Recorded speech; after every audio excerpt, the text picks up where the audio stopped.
दो पॉलिटिकल मेहमान भी हमारे साथ मौजूद हैं। जफर इस्लाम साहब जुड़ चुके हैं, राष्ट्रीय प्रवक्ता भारतीय जनता पार्टी के। लेकिन उसके पहले भारतीय सेना की ओर से जो दावा किया गया है, जल्दी से अपने दर्शकों को उसके बारे में मैं जानकारी दे देती हूं। भारतीय सेना ने दावा किया है कि जम्मू कश्मीर में करीब 130 आतंकवादी सक्रिय हैं, जिन्हें जल्द ही उनके अंजाम तक पहुंचाएगा भारत। चीन सीमा विवाद पर सेना ने दावा किया है कि अब दोनों देशों की सेनाएं इस प्रयास में लगी हैं कि वहां पर अपनी सीमाओं की रक्षा शांतिपूर्ण ढंग से किया जा सके। जम्मू, कठुआ, राजौरी, पुंछ, उधमपुर, डोडा और किश्तवाड़ में काफी समय से शांति थी।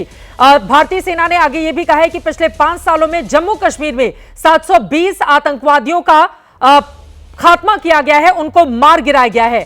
जम्मू कश्मीर में 120 से 130 आतंकवादी सक्रिय हैं। अब इनको मार गिराना एक बड़ी चुनौती इस वक्त भारतीय सेना के सामने है। तस्वीरें हम आपको दिखा रहे हैं जब हमारे जवानों की शहादत हुई और उसके बाद उनको अंतिम विदाई देने के लिए इस वक्त एलजी और पूरी टीम वहां पर पहुंची हुई है। अपने आप में बेहद दुर्भाग्यपूर्ण ये पूरा का पूरा मामला। ऐसी कौन सी व्यवस्था इस देश की ओर से की जाए ताकि हमारे एक भी जवान की शहादत न हो और मुंहतोड़ जवाब पहले से ही अपने दुश्मनों को हम दे दें। जफर इस्लाम साहब, अब सीधे आपके पास आते हुए, देखिए, राहुल गांधी की ओर से कहा गया है केंद्र सरकार की नीतियां जम्मू कश्मीर में सुरक्षा शांति स्थापित करने में पूरी तरह से विफल रही हैं। हकीकत यह है कि प्रदेश निरंतर आतंकी गतिविधियों और हमारे जवानों पर हमलों और नागरिकों की हत्याओं के कारण खतरे में वहां पर लोग जीने को मजबूर हैं। उनके इन आरोपों पर आप जवाब दीजिए और क्या व्यवस्थाएं की जा रही हैं आतंक का मुंहतोड़ जवाब देने के लिए।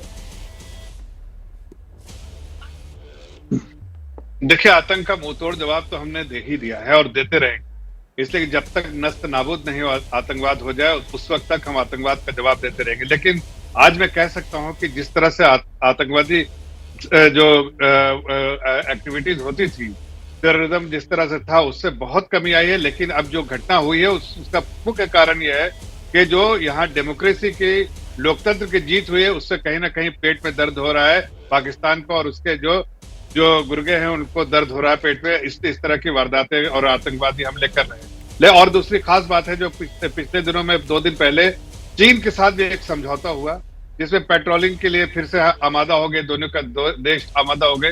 ये बहुत ही बड़ा अचीवमेंट हो और जाहिर है चीन के साथ इस तरह की अंडरस्टैंडिंग हो जहां पर कॉन्फ्लिक्ट कम हो और जो फ्रिक्शन था कम हो, वो कहीं ना कहीं बहुत उसमें दुख हुआ है पाकिस्तान को, और पाकिस्तान इस दुख को इस तरह से इजहार करने की कोशिश कर रहा है। लेकिन मैं बताना चाहता हूं आपके चैनल के माध्यम से कि चाहे जितना भी पाकिस्तान कोशिश कर ले, वक्त आ गया है कि पाकिस्तान के अंदर भी घुस के मारना पड़ा तो मारेंगे, लेकिन आतंकवाद को खत्म करने का पूरा जो हमने निश्चय किया है उसको पूरे जमीन पे लगातार इस तरह के मामले देखिए जफर साहब बढ़ते हुए चले गए हैं। हम चाहेंगे कि वो आंकड़े भी टीवी स्क्रीन पर आपको दिखाएं। नहीं, ये बहुत जरूरी हो जाता है। जफर साहब, आप पहले सवाल सुनिए, मुझे लगता है कि वो ग्राफिक्स आपको दिखाएं किस तरह से बीते कुछ दिनों में लगातार आतंकवादी वारदातें वहां पर बढ़ रही हैं। कंस्ट्रक्शन साइट पर जाते हैं, वहां पर हमला कर देते हैं, 7 लोगों की जान चली जाती है। आप देखिए, जम्मू कश्मीर में चुनाव के बाद आतंकी हमले 4 हुए हैं, मारे गए 10 लोग हैं, हमारे 4 जवानों की शहादत हुई है, 1 आतंकवादी को भी ढेर किया गया है। लेकिन यहां पर जो गैर प्रवासी मजदूर हैं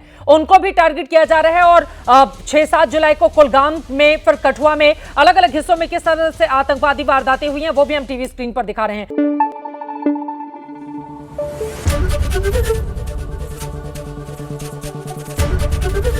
एबीपी न्यूज आपको रखे आगे।